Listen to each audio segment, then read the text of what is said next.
Hey everyone, welcome to Uncomplicate by Freshworks, where we answer one question every day with one expert. So before I introduce today's guest, who is, by the way, one of my favorite guests in the show. In case you're listening to this on YouTube, don't forget to subscribe to our channel. So today's guest is Keenan, who's a well-known, Forbes contributor, and if you're from the sales circuit, there's no way you're gonna miss him. And I would highly recommend you read his book on gap selling. So welcome to Uncomplicate, Keenan. Thank you, baby. I'm glad to be here. My kind of show. Yes. So it's just one question and a question that's going to kind of change a lot of startups' lives, right?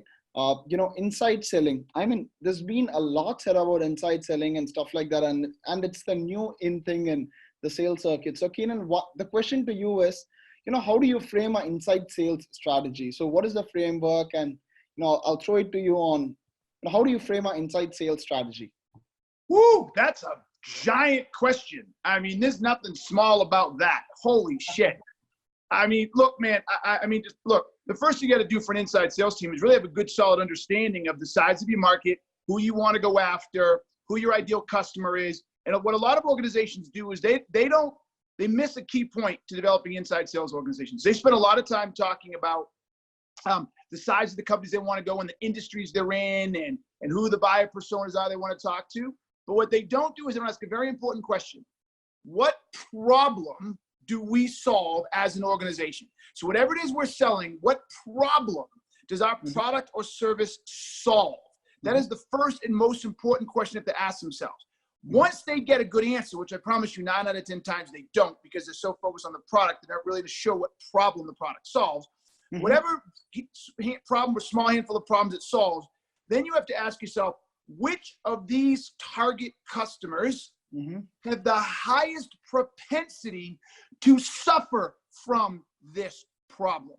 So it's not just the size of the company, and it's not just where the company is geographically, but it's more important what characteristics or what elements exist in an organization that would give a higher rise to those problems being prevalent and causing them issues and pain.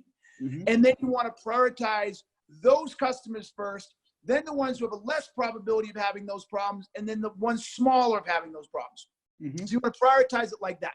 Then you got to look inward and ask yourself, what type of skill set will it be required to get in front of these people, right? So when we say this is inside sales, it can be inbound or outbound inside sales. So you got to ask yourself, which is it? Or we're going to separate the two. It's going to be both. If it's both, that's a big order and it's fine, but you got to understand they're very, very different. And you have to structure the inbound different than the outbound. They're different skill sets. So therefore, you can't hire the people who are good at outbound and think they'll be good at inbound. Then you have to take a look at the compensation model and ask yourself, how are we going to build a compensation model against this? Then you have to look at the sales stack. What tools are we going to need to use? So the tools for the outbound are going to be different than the tools for the inbound. Of course, there'll be overlap for many across the board. And so, I mean, that's a really big question, but the highest level there is start with who you want to go with, understand who those customers are, and understand what problems you solve. Then understand which companies or targets are most likely to have those problems, and which of those that are most likely to have will have the biggest impact on those problems. Then ask yourself, how am I going to structure my team to go after it? Am I going to be inbound or outbound or both? If I'm inbound, am I working with marketing, and what type of content am I creating? And what am I doing to create a compelling value proposition for people to actually reach into me?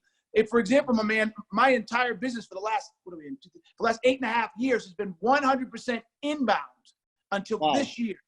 Have been able to maintain a business and grow year over year over year based on inbound.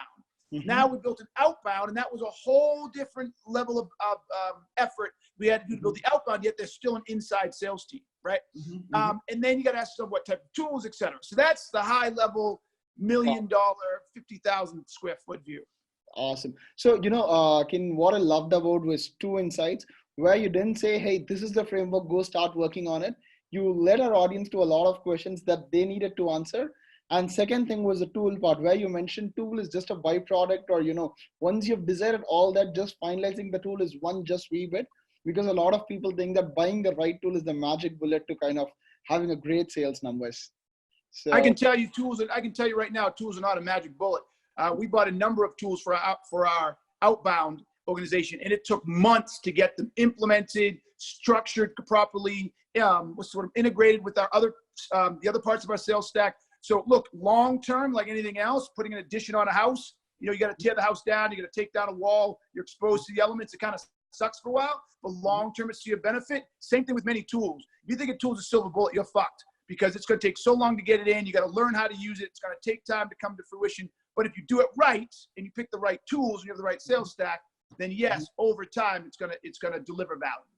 Yes, awesome. I think that's a great insights in a short period of in a short period. Thank you for joining us today, Keenan. It was a pleasure hosting you.